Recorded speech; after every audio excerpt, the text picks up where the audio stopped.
तस्मै श्री गुरवे नमः। वन्दे गुरुमीश भक्ता नीसमीसावतारका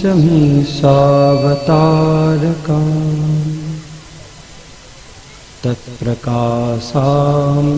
तत्शक्ति श्री कृष्ण चैतन्य संघका।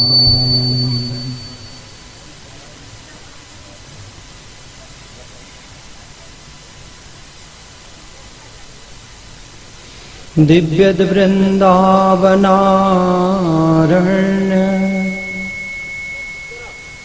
कल्पद्रुमाधरत्नागार सिंहासनस्थ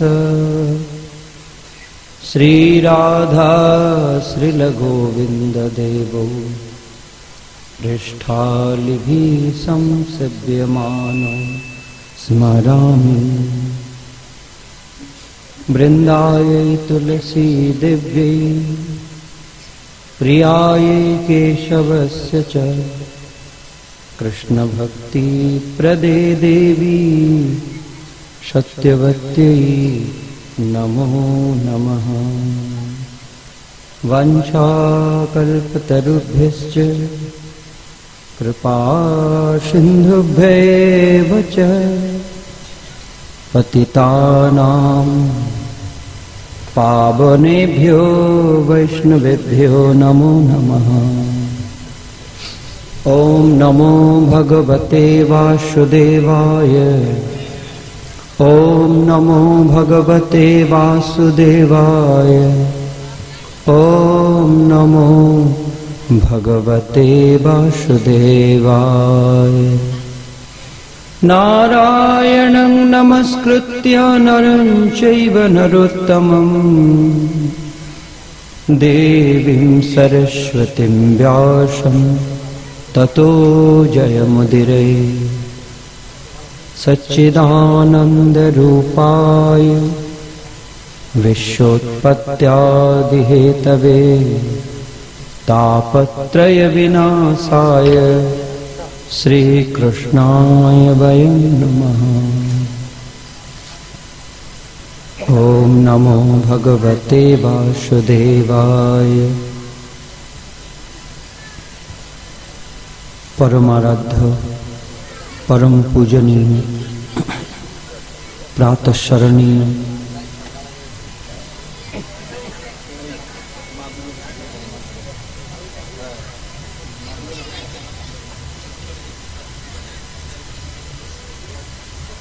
परम पतित पावन श्री गुरुदेवेर चरणे अनंत कोटि प्रणाम निवेदन करे परब्रह्म परमात्मा परमेश्वर पूर्ण पुरुषोत्तम भगवान पूर्ण परात्पर श्री श्री जगन्नाथेर सुरासुर वंदित श्रीपाद पंकजे अनंत कोटि कोटि प्रणाम।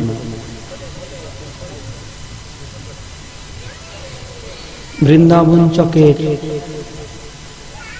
এই পশ্চিম প্রান্তে এই পবিত্র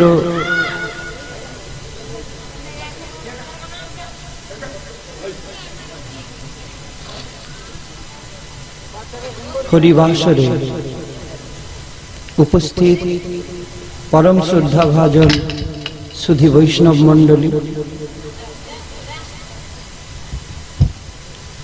साधु सज्जन श्रोत्री मंडली एवं मायेरा सबाइके हृदयेर गभीरतम प्रदेश थेके अशेष श्रद्धा भक्ति विनम्र प्रणाम। जय जगन्नाथ जय जगन्नाथ जय जगन्नाथ जय श्री राधे जय श्री राधे जय श्री राधे। असंख्य प्रीति शुभेच्छा एवं अभिनंदन। पवित्र श्री दामोदर मासेर এই সন্ধ্যায় আমি সবাইকে স্বাগত জানাচ্ছি, ধন্যবাদ জানাচ্ছি। আপনারা কৃপা করে আমাকে শ্রীচরণ দর্শন দিয়েছেন এবং কিছু সময় শ্রী গোবিন্দ লীলা গুণ কথা কীর্তন করবার জন্য আমাকে সুযোগ দিয়েছেন। এজন্য আমি নিজেকে ধন্য এবং গর্বিত বোধ করছি। এবং এই পবিত্র অনুষ্ঠানের, এই পবিত্র হরিবাসর অনুষ্ঠানের সমস্ত আয়োজক মণ্ডলী, সমস্ত দাদাদের আমি হৃদয় থেকে ধন্যবাদ ভগবান শ্রী রাধা দামোদরের চরণে। তাদের প্রত্যেকের ঐহিক, আকস্মিক, পারিবারিক, আধ্যাত্মিক, দৈহিক, মানসিক সমস্ত কল্যাণ প্রার্থনা করি। জয় জয় শ্রী রাধে। আজ আমাদের অত্যন্ত সৌভাগ্যের দিন আগত হয়েছে। শাস্ত্র বলছেন, বৈষ্ণব পদকর্তা মহাজনগণ বলেছেন, যেদিনে গৃহতে ভজন দেখি গৃহেতে গোলক ভাই।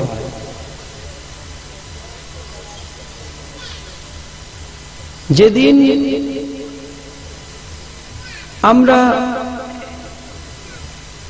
এই বিষয় কথা, ইন্দ্রিয়জ জড়জাগতিক সমস্ত বিষয় কথা,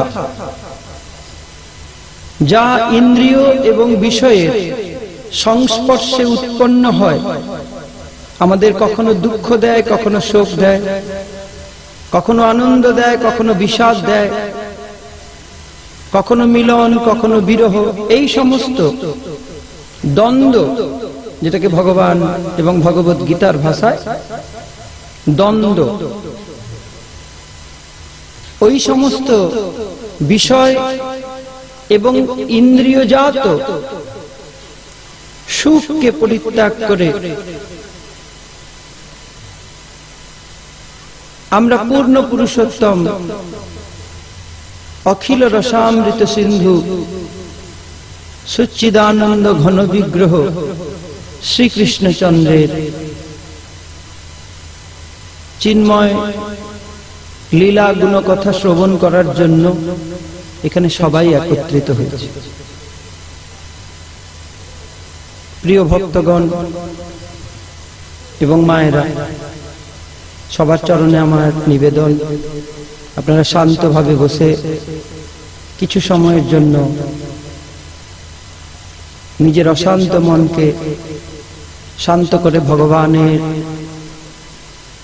কথা শ্রবণ করার চেষ্টা করুন।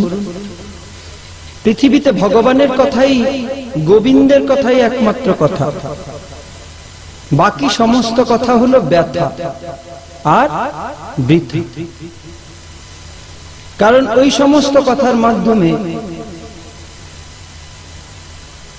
আমাদের কখনো আনন্দ আসে না, সাময়িক সুখ আসে। শ্রবণেন্দ্রিয়ের কর্ণ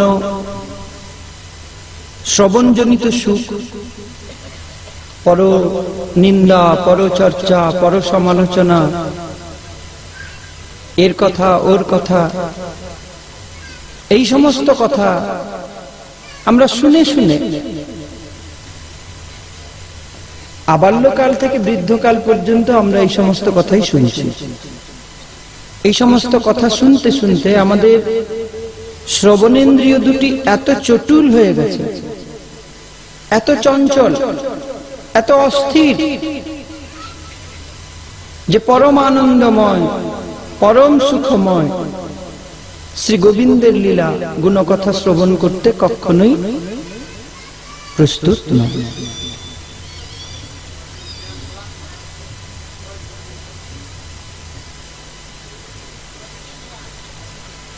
শ্রীমদ্ ভাগবত বলছেন,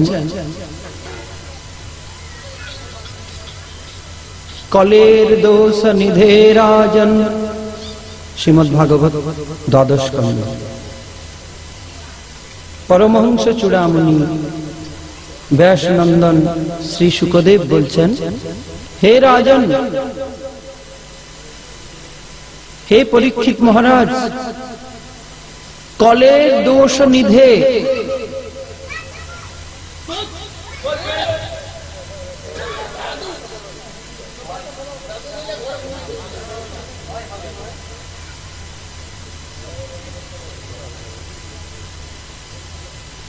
শাস্ত্র বলছেন দেবকার্য, পিতৃকার্যে, যজ্ঞে, ব্রতে, দানে, তীর্থযাত্রায় কখনো পশু এবং শিশুকে সঙ্গে নিতে নেই, সমস্ত কিছু ধ্বংস করে দেবে। এক তো পাঠের পরিবেশ নষ্ট হবে, পাঠক যেভাবে মনোনিবেশ করে ভগবত লীলাকে আস্বাদন করে তারপরে কীর্তন করেন, ওতে প্রচন্ড কষ্ট হবে। তো আপনারা প্রশ্ন করবেন আমরা আসবো, শিশুদের কি ঘরে ছেড়ে আসবো? তা বলছি না, আমি নিয়ে আসুন, কিন্তু একটু দূরত্বের মধ্যে যদি ওদের রাখা হয়, কারণ শিশু তো চঞ্চল, শিশু স্বভাব হলো চঞ্চল। তো ওরা ওদের যে স্বাভাবিক যে চঞ্চলতা, ওগুলোকে তো পরিহার করতে পারবে না, তো আমাদেরই অসুবিধা হবে। তো এতে কি হয়, ভগবত লীলা শ্রবণে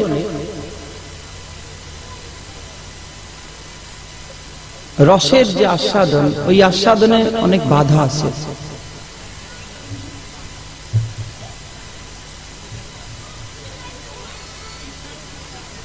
মহামুনি শুকদেব বলছেন কলের দোষ নিধে রাজন। হে রাজন, এই কলিযুগ যে সমাগত প্রায়,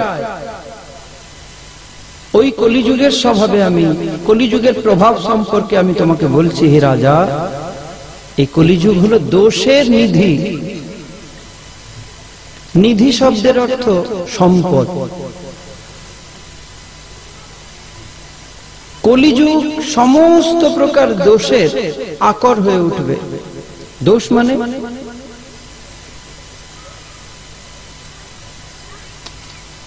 দোষ শব্দের অর্থ যা মন্দ, যা খারাপ,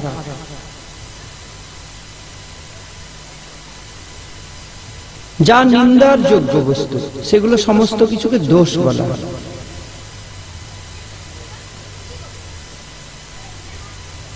সমস্ত প্রকার অনাচার, কদাচার, ব্যভিচার, পাপাচার এই কলিযুগের গৃহে গৃহে, জনে জনে নিত্য নিরন্তর ঘটবে। কলিযুগের জীব স্বভাবতই পাপে রত, পাপাচারে রত। এই কলির জীব অল্প আয়ু, অল্প মেধা, রোগ জর্জর শরীর,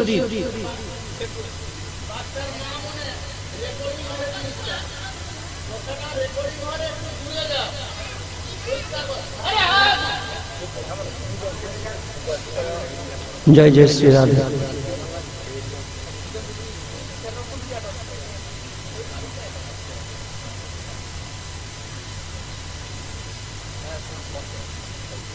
এত পরিমাণে অনাচার, এত পরিমাণে ব্যভিচার,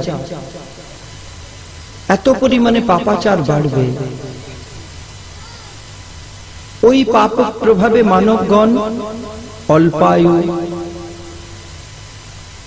নানা রোগে, নানা ব্যাধিতে পীড়িত হবে। নানান প্রাকৃতিক দুর্যোগ, কখনো অকাল বৃষ্টি,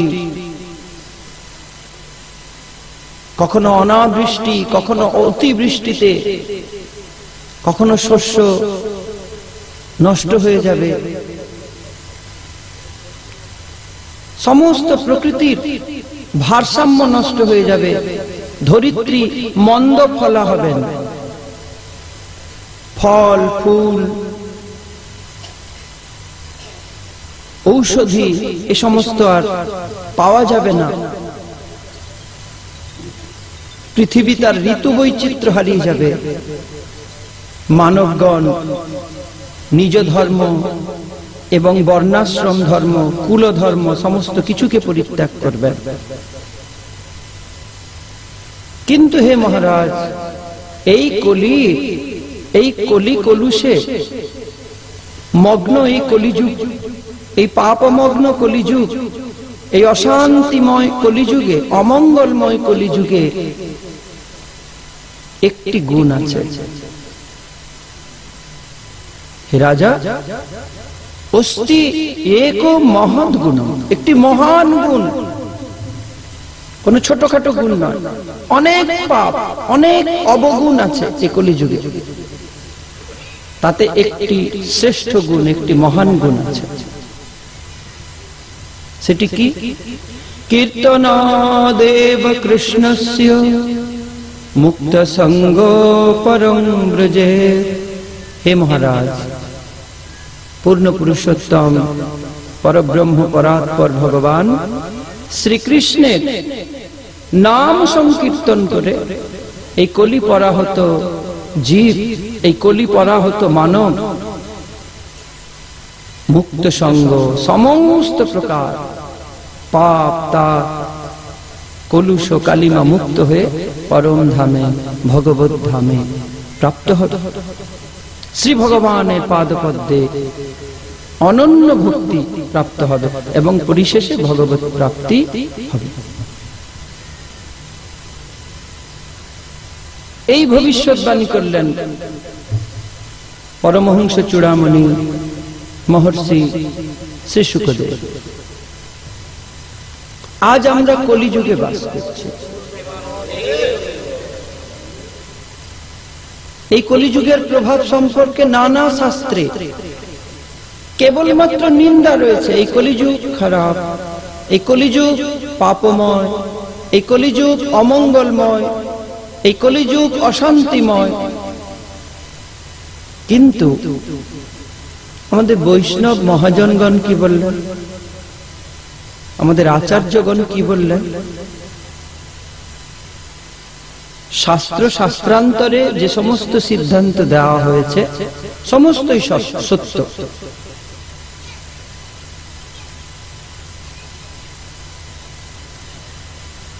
কিন্তু আমাদের মহাজনগণ তারা বললেন এই কলিযুগ, এই মহান যুগ, পরম সৌভাগ্যময় যুগ, এতে যারা জন্মায় সে মনুষ্যগণ সবাই ধন্য, কৃতার্থ। প্রণমঃ কলিযুগ সর্বযুগ সার, হরিনাম মহামন্ত্র যাহাতে প্রচার। বৈষ্ণব কবি বললেন প্রণমঃ কলিযুগ সর্বযুগ সার। সত্য, ত্রেতা, দাপর সমস্ত যুগের থেকে সর্বশ্রেষ্ঠ যুগকে কলিযুগ। কিন্তু আমরা শাস্ত্রে শুনছি যে কলিযুগ অশান্তিময়, অমঙ্গলময়, ঘরে ঘরে কলহ, ঘরে ঘরে অশান্তি, সারা পৃথিবীময় যুদ্ধ, সারা পৃথিবীময় মানবে মানবে, মানুষে মানুষে হানাহানি। কিন্তু মহাপুরুষ কি বললেন? মহাত্মারা কি বললেন? প্রণমঃ কলিযুগ সর্বযুগ সার। হে কলিযুগ, আমরা তোমাকে প্রণাম করছি, তুমি সমস্ত যুগের সার। কেন? হরিনাম সংকীর্তন যাহাতে প্রচার। পরম ভুবন মঙ্গল শ্রী হরিনাম সংকীর্তন, যাহা নিত্য গোলকের প্রেম ধন। সেই গোলকের নিত্য প্রেম সম্পদ শ্রীকৃষ্ণ নাম সংকীর্তন কেবলমাত্র শ্রী কলিযুগেই প্রবর্তন করেছিলেন কলিযুগ পাবনাবতার সচিনন্দন শ্রী গৌর সুন্দর।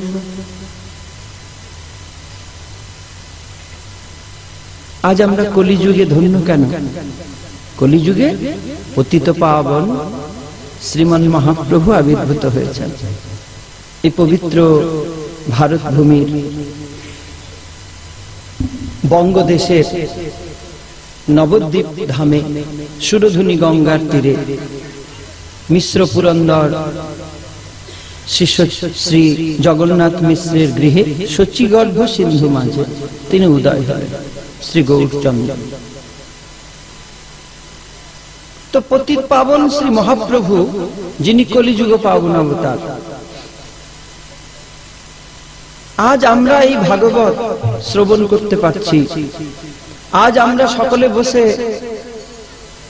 এই বৈষ্ণবগণের শ্রীমুখ থেকে হরিনাম সংকীর্তন শ্রবণ করতে পারছি। আজ যে আমরা ভগবানের প্রসাদ সেবা করতে পারছি, এই মহাপ্রভুর কৃপা। যদি মহাপ্রভু আবির্ভূত না হতেন, এই সমস্ত সৌভাগ্য আমরা পেতাম না। এই কৃষ্ণ নাম সংকীর্তন, এত মধুর সংকীর্তন, এর সংকীর্তন প্রবর্তক শ্রীকৃষ্ণ চৈতন্য। এই মধুরাতি মধুর শ্রীকৃষ্ণ নাম সংকীর্তনের প্রবর্তককে পতিত পাবন শ্রী মহাপ্রভু। এই জন্য পাঠের প্রথমে, কীর্তনের প্রথমে, সমস্ত কর্মের শুভারম্ভে আমরা মহাপ্রভুর চরণ স্মরণ করি। পদকর্তা মহাজন বলছেন, যদি গোরা না হইত কেমন হইত, কেমনে ধরিতাম দে। যদি মহাপ্রভু না হতেন, যদি মহাপ্রভু এই কলিযুগকে ধন্য করে আবির্ভূত না হতেন, তাহলে শ্রী বৃন্দাবনে অপ্রাকৃত গোবিন্দ লীলামৃত মাধুরী, সেই পরম সুখময় ভগবত লীলা রস আমাদের মতো কলিপরা হতো জীব কখনোই আস্বাদন করতে পারত না।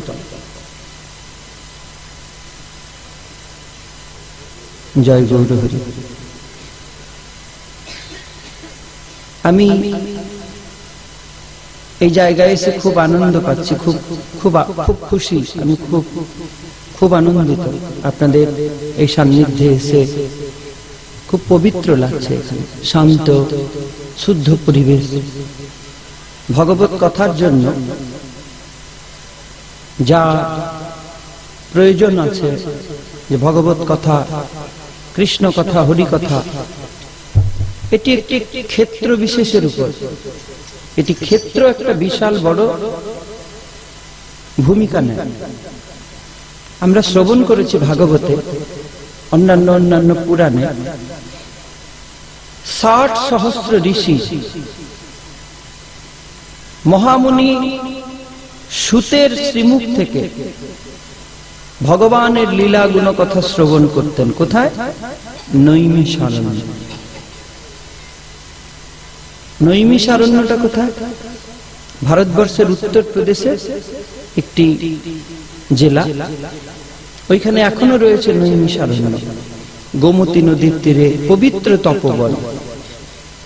এখন আমাদের প্রশ্ন, কাশীর মতো নগরী, মথুরার মতো নগরী পরিত্যাগ করে ঋষিরা ওই রকম গহন একটি বন, বৃক্ষ লতা পরিপূর্ণ একটি গহন বনকে কেন বেছে নিলেন?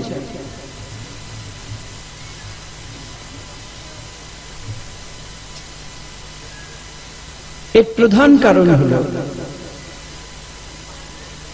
ভগবত কথা বা ভগবানের লীলা কথা আস্বাদনের জন্য একটি শুদ্ধ, একটি পবিত্র, একটি নির্জন স্থান প্রয়োজন। ভগবত কথা জনকোলাহল পূর্ণ, বিষয় রসে আকৃষ্ট মানবগণ যেখানে সাংসারিক কথার মধ্যে নিজেকে ব্যস্ত রাখে, ওই সমস্ত এরিয়ায়, ওই সমস্ত স্থানে ভগবত কথা কখনো হতে পারে না। আমরা বাংলায়, ভারতবর্ষের বিভিন্ন জায়গায় এখন দেখছি গৃহে গৃহে, গ্রামে গ্রামে ভাগবত হচ্ছেন, অনেক বড় বড় পাঠক আসছেন, অনেক বিদ্বান, অনেক বিদগ্ধ, অনন্য ভজন পরায়ণ, তারা বিভিন্ন ভাবে হরি কথা শ্রবণ করাচ্ছেন, আমরাও শুনছি। কিন্তু আমি শাস্ত্র মাধ্যমে এবং মহাপুরুষদের চরণে শ্রীচরণ সেবা করে এই শিক্ষা পেয়েছি। এটা আমার অনুভব থেকে আমি বলছি, আমার উপলব্ধি থেকে আমি বলছি। হরি কথা, কৃষ্ণ কথা, ভাগবত কথা এটি সব স্থানে হতে পারে না। ভগবান সর্বত্র বিরাজমান, সর্বত্র ভগবানের নাম করা যায়।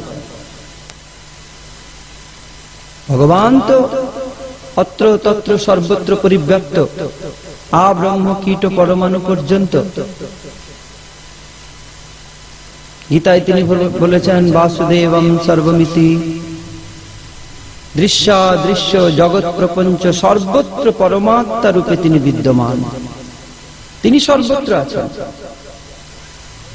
সর্বত্র তার নাম করা যায়, তাকে ধ্যান করা যায়, তার উপাসনা করা যায়, তার আরাধনা করা যায়। কিন্তু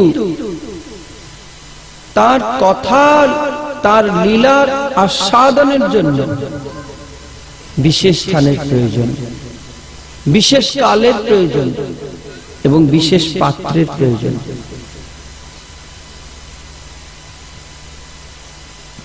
এটা আমি আগে বলেছি, অন্যান্য পাঠেও বলি, বর্তমানও আপনাদের বলছি।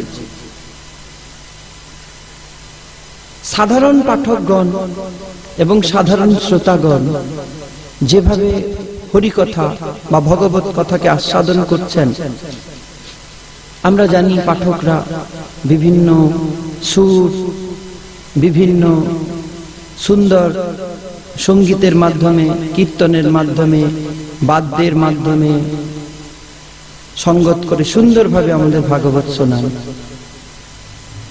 তো আমার পাঠে আপনারা সেই সমস্ত শ্রুতিমধুর কিছু পাবেন না, কিন্তু আমি আপনাদের সিদ্ধান্তটাই বলবো, যেটা শাস্ত্র সিদ্ধান্ত। বাবা, আমরা পরম সৌভাগ্যবান।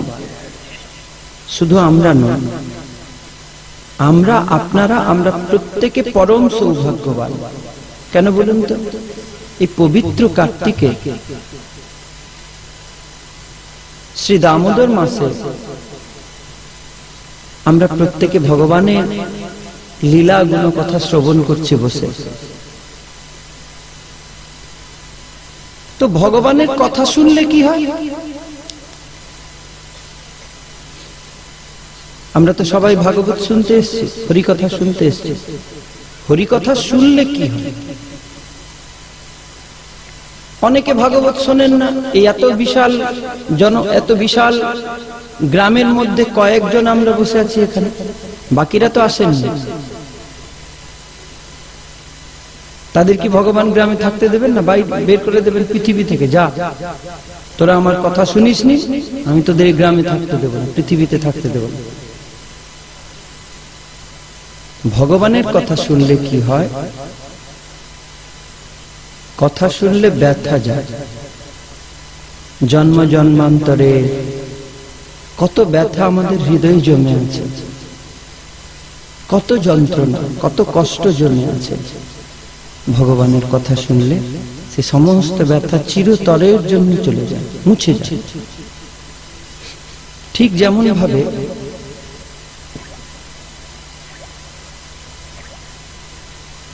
একটি দর্পণে, একটি আয়না কয়েক বছর ধরে একটি অন্ধকার ঘরের মধ্যে পড়ে আছে, তার উপরে অনেক মলিনতা, অনেক ময়লার একটা বড় মোটা আস্তরণ পড়ে গেছে, খুব ভালো হয় না। ওই আয়নায় আপনি কি নিজের মুখ দেখতে পাবেন?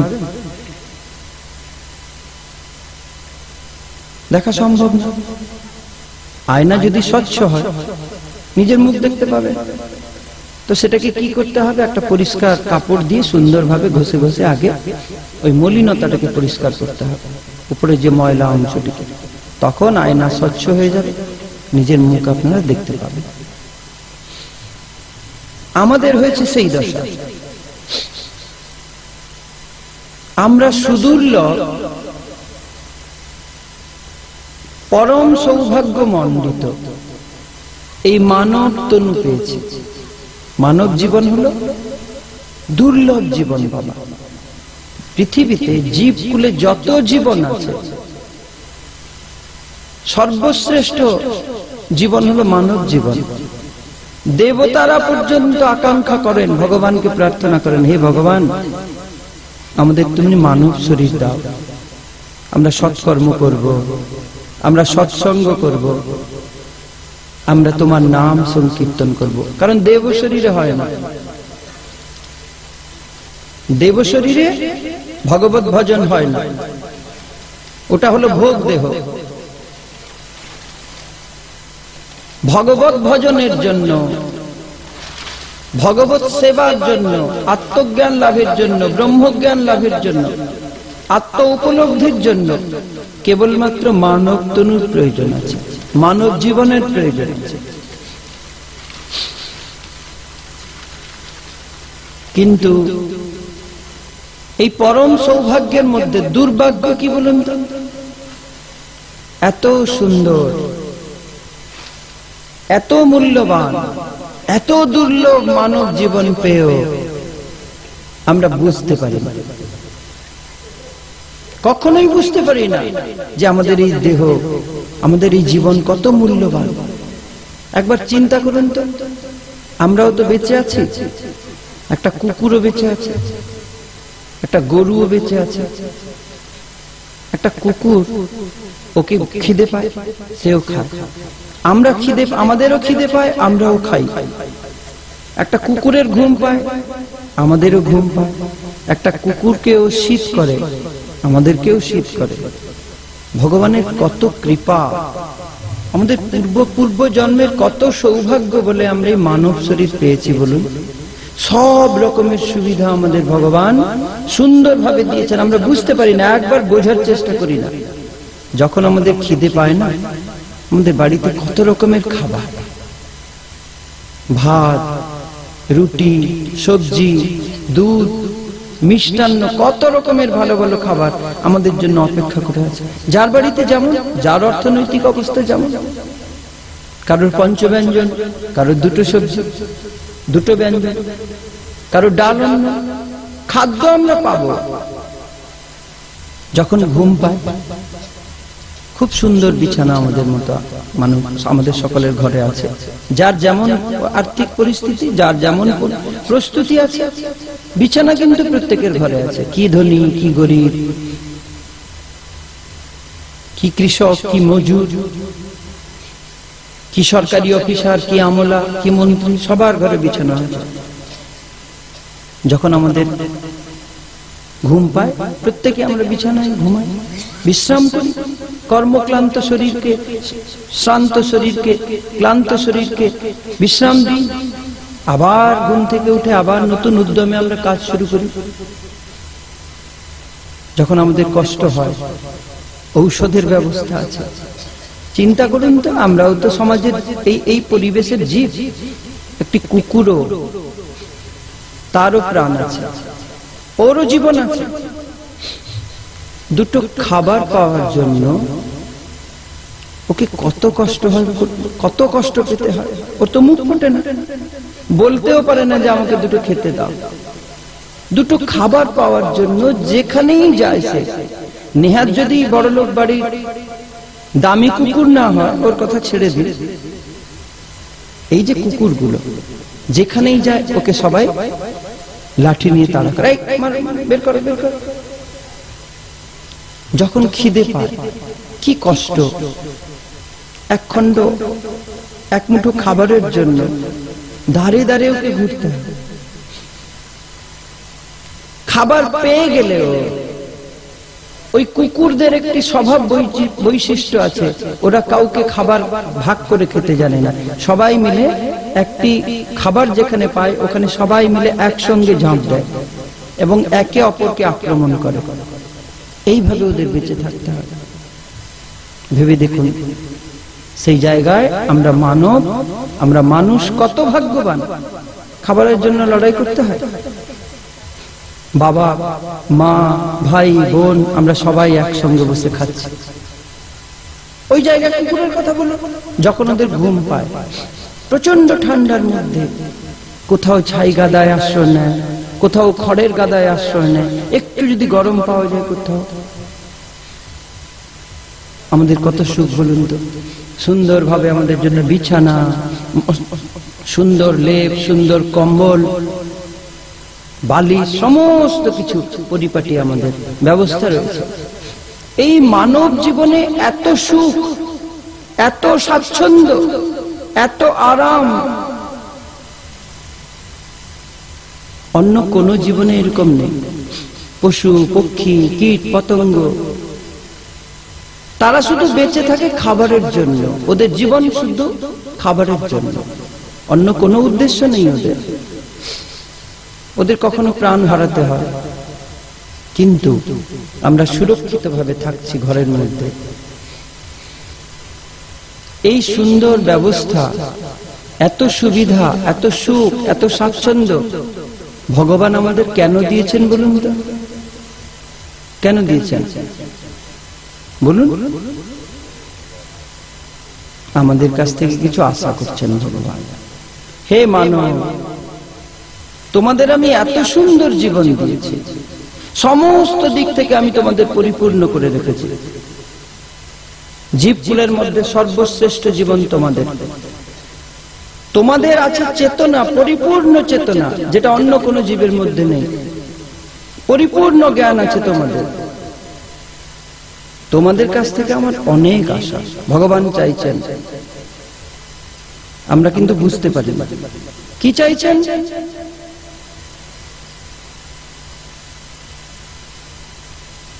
আমি তোমাদের মধ্যে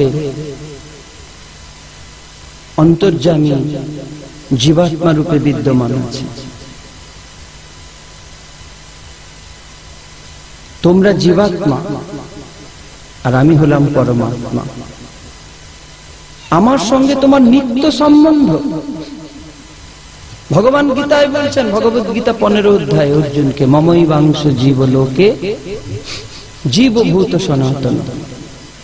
হে অর্জুন, মমৈবাংশ, এই সমস্ত জীব আমারই সনাতন অংশ। আমরা কার অংশ তাহলে? আমরা ভগবানের অংশ। ভগবানকে পরমাত্মা, আর আমরা হলাম জীবাত্মা। ভগবানের সঙ্গে আমাদের কেমন সম্বন্ধ? যেমন সূর্যের সঙ্গে সূর্য রশ্মির অভিন্ন সম্বন্ধ, যেমন বিন্দুর সঙ্গে সিন্ধু। আমরা সিন্ধু দেখেছি তো। সিন্ধু মানে কি? সিন্ধু মানে সমুদ্র। মহাসমুদ্র থেকে এক বিন্দু জল তুলে আনলাম, বুঝলেন? ওই সিন্ধু, সম্পূর্ণ সিন্ধুর জল যে লবণাক্ত, এই বিন্দুতে আস্বাদন করলেও সেই লবণাক্ত মনে হবে না, মিষ্টি মনে হবে। কারণ পরিমাণগতভাবে সমুদ্র বিশাল হলেও গুণগতভাবে বিন্দু, সমুদ্র তো বিশাল, বিন্দু হলো ক্ষুদ্র। সিন্ধু বিশাল, অনাদি, অনন্ত, অসীম, আর বিন্দু হলো ক্ষুদ্র। পরিমাণগতভাবে কিন্তু পার্থক্য আছে বিন্দুর থেকে সিন্ধু, গুণগতভাবে কোনো তফাৎ নেই। এও নোনা জল, সেও নোনা জল। বোঝা গেল ভগবানের সঙ্গে আমাদের কি সম্পর্ক? একই অনন্ত চৈতন্যময় ভগবানের অনুচৈতন্য হলাম আমরা, জীব। আর পরমাত্মা শ্রীকৃষ্ণচন্দ্র হলেন বিভু চৈতন্য। আমাদের সঙ্গে ভগবানের অনন্য সম্বন্ধ, জন্ম জন্মান্তরের সম্বন্ধ, কিন্তু আমরা ভুলে গেছি। ভগবান কিন্তু ভোলেন না। আজকে আমাদের ভাগবতে আসা কেন বলুন তো? আজকে আমাদের ভাগবতে কেন আসা? কেন ভাগবতে এসেছি? ভাগবত শুনতে কেন বলুন তো? কিসের জন্য? ঘরেও তো বসে থাকতাম, টিভিতে সিরিয়াল দেখতাম, বাংলা সিরিয়াল, হিন্দি সিরিয়াল, এখানে বসলাম কেন? ওই সম্পর্কটা জানার জন্য। ওটা না জানলে কি হয়? ভগবান ভগবানের জায়গায় আছে, আমি আমার জায়গায় আছি। না জানলে বাবা দুঃখ পেতে হয়।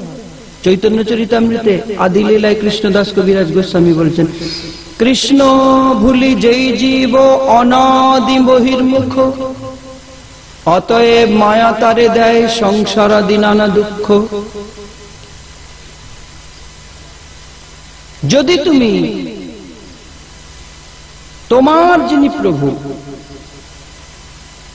তোমার যিনি একমাত্র প্রভু, আমাদের একমাত্র প্রভু, একমাত্র পিতা, একমাত্র মাতা, একমাত্র সখা, একমাত্র বন্ধুকে, একমাত্র গুরুকে, শ্রীকৃষ্ণচন্দ্র ভগবান, তাকে আমরা ভুলে গেছি।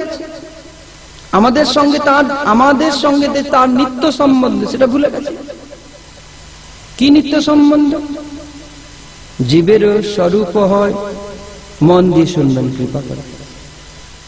আমি আস্তে আস্তে বলি, আপনারাও মন দিয়ে শুনলে ঠিকভাবে গোবিন্দের কৃপায়, ভগবানের কৃপায় বুঝতে পারে।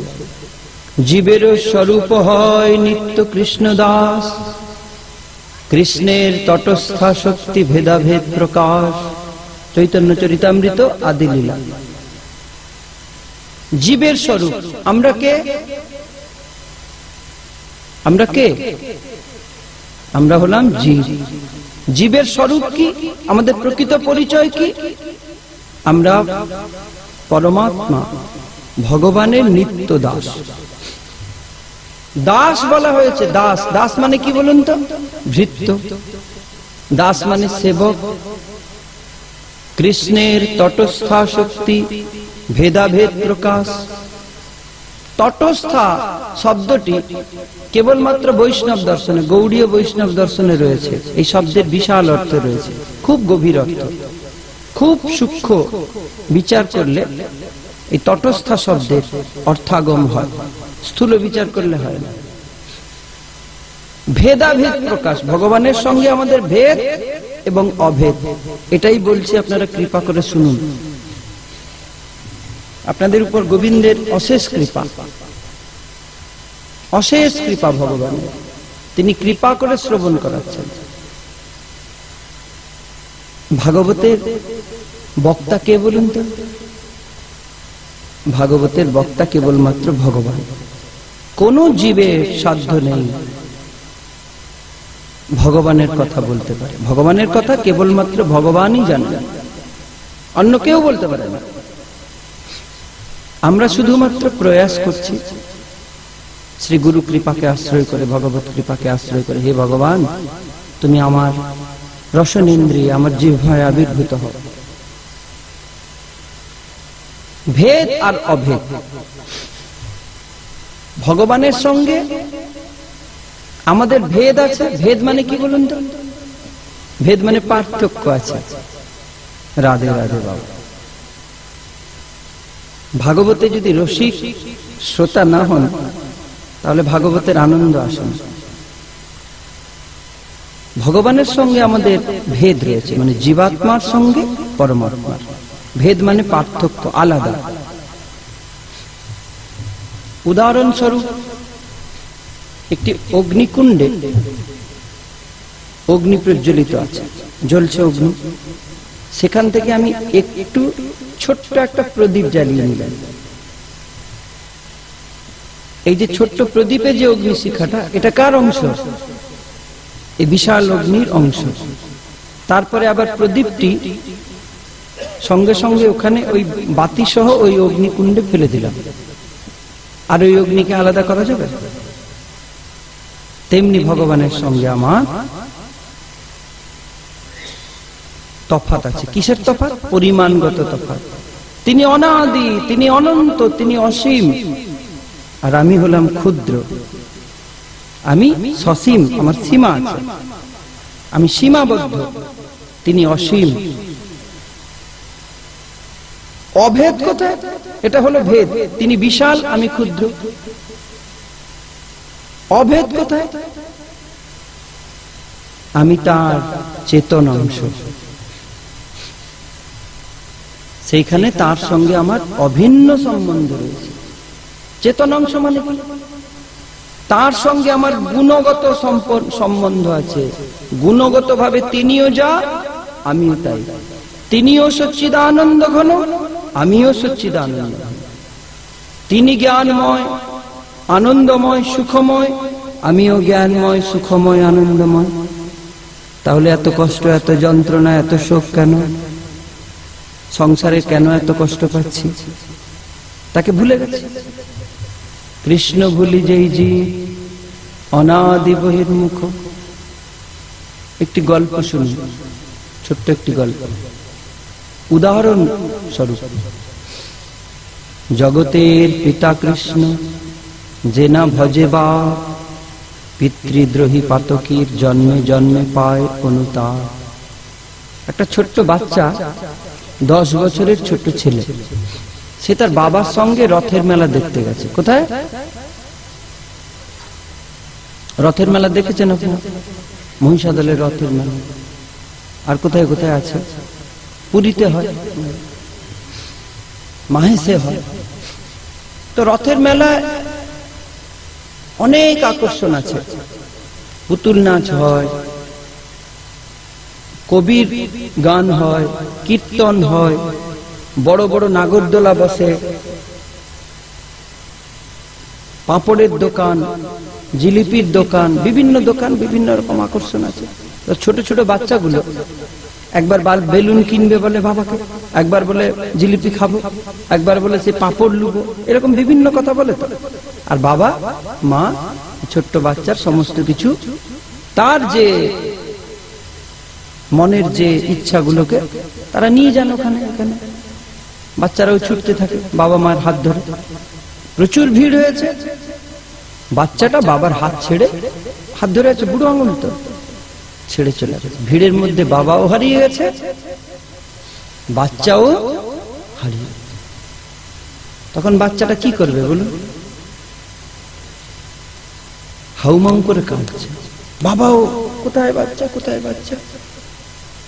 3-4 মিনিট আগে এই মেলাটা বাচ্চার কাছে কত আনন্দময় ছিল বলুন তো, কত আনন্দমুখর। কি হাসছে বাবার কোলে বসে, হা বাবা ওটা নেবো, বাবা এটা নেবো, হা জগন্নাথ ঠাকুর, হা নাগরদোলা। সব হাসি, সব খুশি, সব আনন্দ কোথায় হারিয়ে গেল?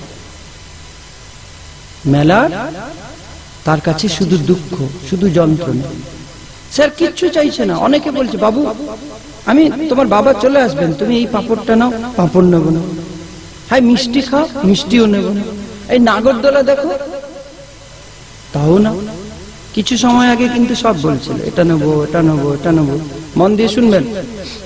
হঠাৎ সৌভাগ্যক্রমে প্রশাসনের সহযোগিতায় মাইকে অ্যানাউন্স করে, মাইকের ঘোষণা করার পর তার বাবা ওই ছেলেটিকে আবার ফিরে পেলেন। ছেলেটি বাবার কোলে এসে ফিরল। বাবু কোথায় ছিলে তুমি? বাবা ছেলের মধ্যে যা স্নেহ, যে ভাব, যে বিনিময়, সেগুলো তো আপনারা সবাই জানেন। তারপরে আবার ছেলের কাছে সেই আনন্দ, সেই সুখ, সেই বাবা, এই নাগরদোলা। কিছু সময় আগে কাঁদছিল কেন? মেলায় নাগরদোলা ছিল না, মেলায় রথ ছিল না, মেলায় রসগোল্লা ছিল না, সবই ছিল। কি ছিল না বলুন তো? ওই বাবার বুড়ো আঙুলটা। তাহলে সুখটা কোথায় আছে? জিলিপির দোকানে, পুতুল নাচে, নাগরদোলায়, না বাবার বুড়ো আঙুল? বলুন। যেই না আমরা কৃষ্ণকে, ভগবানকে পরিত্যাগ করে ত্রিগুণময়ী মায়ার বিমুগ্ধ হয়ে এই সংসারের সবাইকে নিজে, কখনো পিতা, কখনো মাতা, কখনো পুত্র, কখনো গুরু, যাকেই আঁকড়ে ধরব, পরিশেষে কি হবে? দুঃখ, দুঃখ, দুঃখ, যন্ত্রণা, যন্ত্রণা, যন্ত্রণা। এই মায়াময় জগতে, এই ত্রিগুণময় সংসারে, 3টি গুণের বৈচিত্র্যময় সংসারে সুখ নেই বাবা, সুখ কেবলমাত্র শ্রী গোবিন্দে রয়েছে। তিনি পরম সুখময়, তিনি পরম আনন্দময়। তিনি জীবের প্রত্যেকটি, এই সংসারের প্রত্যেকটি মুহূর্তে তিনি আমাদের সঙ্গে রয়েছেন। যখন জীব এই জগৎ পরিত্যাগ করে চিরতরের জন্য চলে যায়, দেহত্যাগ হয়, মৃত্যু হয়, সমস্ত জগতের সমস্ত সম্পর্ক, আত্মীয় বান্ধব পরিজন সবাইকে ফেলে আমাদের যেতে হয় এক অজানা জগতে। সেখানেও ভগবান আমাদের পরিত্যাগ করেন। উনি জন্মে জন্মে, প্রতিটি জন্মে তিনি আমাদের নিজের। তাই সেই পূর্ণ পুরুষোত্তম ভগবান, সেই গোবিন্দ, তার নিত্য সেবা, তার নিত্য পূজা, তার নিত্য উপাসনা ব্যতীত জীবের আর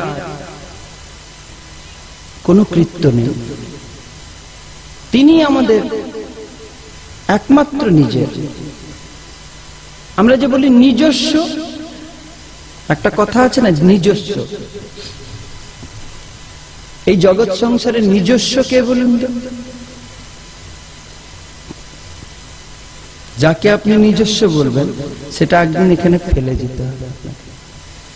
এই সুন্দর অট্টালিকা, এই সুন্দর বাড়ি, এটাও ফেলে যেতে হবে। এই স্ত্রী, এই পুত্র, এই পরিবার, এই পিতা, এই মাতা, প্রত্যেকটা সম্পর্ককে একদিন আমাদের ছেড়ে যেতে হবে। এগুলো সবকিছুই পরস্য, নিজস্ব হলেন কেবলমাত্র ভগবান। এটা বুঝতে অনেক দেরি হয়ে যায়, আমাদের অনেক দেরি হয়ে যায়। আজ আমাদের সেই পরম সৌভাগ্য এসেছে, আমরা সেই ভগবানের শ্রীচরণ কমলে নিজেকে সমর্পিত করবার, তাঁর সেবা করবার।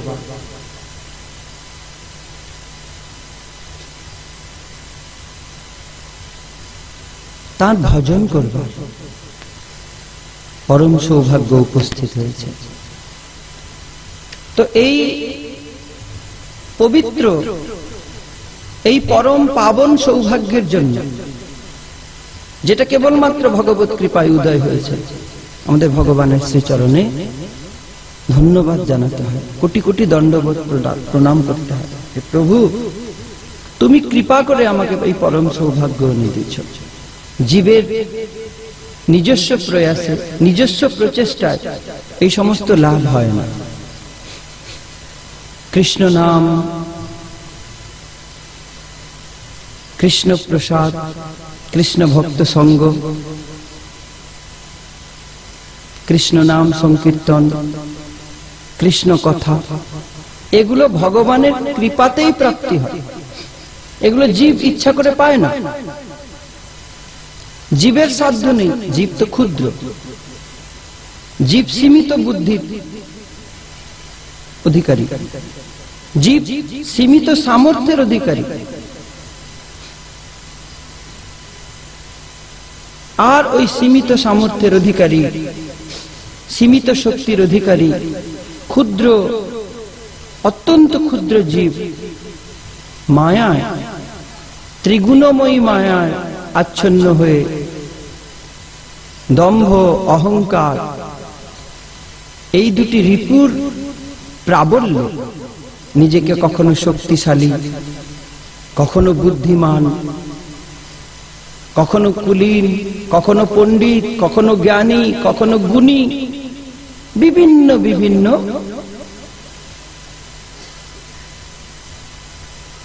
অভিনয় করতে থাকে। কিন্তু সমস্ত জীবের, সমস্ত অনন্ত কোটি ব্রহ্মাণ্ডের স্রষ্টা, পালনকারী এবং প্রলয়কারী ভগবান সূক্ষ্ম রূপে জীবের হৃদয়ে বিদ্যমান রয়েছেন, অন্তর্যামী। তিনি জীবের প্রতিটি কৃত্যকে, তিনি জীবের প্রতিটি কাজ, তিনি জীবের প্রতিটি চিন্তন, মনন, ভাবনার সাক্ষী স্বরূপ রয়েছেন। তিনি প্রত্যেকটি মুহূর্তে আমাদের প্রত্যেকটি কাজকে লক্ষ্য করছেন। আমরা বুঝতে পারি না। আমরা ভাবি কোন একটা জায়গায়, এখানে তো ভগবান, এখানে তো বিগ্রহ নেই, এখানে তো ভগবানের মন্দির নেই, আমি নিজের মতো থাকবো। কোন একটি নিষিদ্ধাচার, যেটা ভক্তি ধর্মের বিরোধী, ওই সমস্ত আচার কিছুটা আচরণ করব। এখানে তো ভগবানের মন্দির নেই, কিন্তু ভগবান তো সর্বত্র আছেন। একটি ছোট্ট উপাখ্যান শুনুন। এক গুরুদেবের, এক মহাপুরুষের 2 শিষ্য ছিলেন। ওই 2 শিষ্যকে ওই সাধু শিক্ষা দীক্ষা সমস্ত কিছু প্রদান করে এবার বললেন, বাবা, তোমাদের সময় হয়েছে, তোমাদের বয়স হয়েছে, তোমরা যদি সন্ন্যাস নিতে চাও গ্রহণ করতে পারো, আবার যদি তোমাদের ইচ্ছা হয় তোমরা সংসারে ফিরে যেতে পারো। যিনি প্রকৃত গুরু, মনে রাখবেন, যিনি প্রকৃত গুরু, সদ্গুরু, তিনি শিষ্যকে বাধ্য করে কিছু করান না।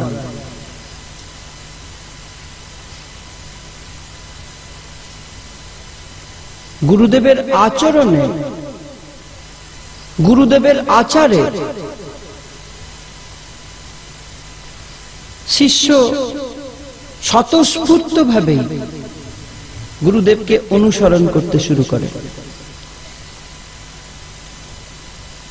এই তোমাকে 1 লক্ষ জপ করতে হবে, এই তোমাকে নির্জলায় একাদশী করতে হবে, জল পর্যন্ত স্পর্শ করতে পারবে না।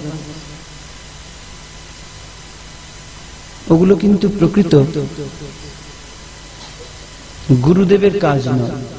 আমি ভাগবতের মঞ্চ থেকে বলছি, যিনি প্রকৃত গুরু, যিনি শিষ্যের কল্যাণে একমাত্র যার লক্ষ্য, সেই গুরুদেব, তিনি শিষ্যের যোগ্যতা, শিষ্যের মানসিক শারীরিক প্রস্তুতি বিচার করে বিভিন্ন সাধন এবং ভজনের উপদেশ দেন। এক জায়গায় আমি শুনলাম, এক দাদা মন্ত্র নিয়েছেন, নাম আশ্রয় করেছেন। তার গুরুদেব তাকে বলেছেন, তুমি 16 মালা জপ করবে, সংখ্যা পূরণ করবে। আমরা যে মহামন্ত্র নাম ভজন করি, ওই নাম 16 মালা জপ করবে। তখন সে দাদা, উনি বলছেন আমাকে, আমি তো ব্যস্ত মানুষ, আমি ব্যবসায়ী, আরেকটি বড় রাজনৈতিক দলের সঙ্গেও যুক্ত, বিভিন্ন সামাজিক কাজের সঙ্গে আমি জড়িয়ে পড়েছি। ভগবান তো করছেন, বলেছেন গীতায়, সর্বভূত হিতে রতা।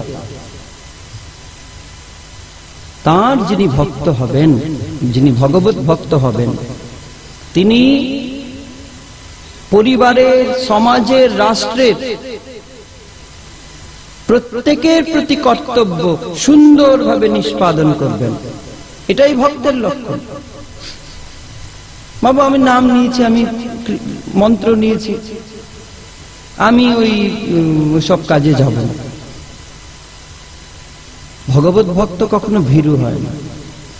সমস্ত কাজে, সামাজিক কাজ হোক, দেশের কাজ হোক, দশের কাজ হোক, সমস্ত কাজে যিনি অগ্রণী ভূমিকা নিতে পারেন, তিনিই ভক্ত। গ্রামে একটি বিপদ হয়ে গেছে, একটি সমস্যা হয়েছে।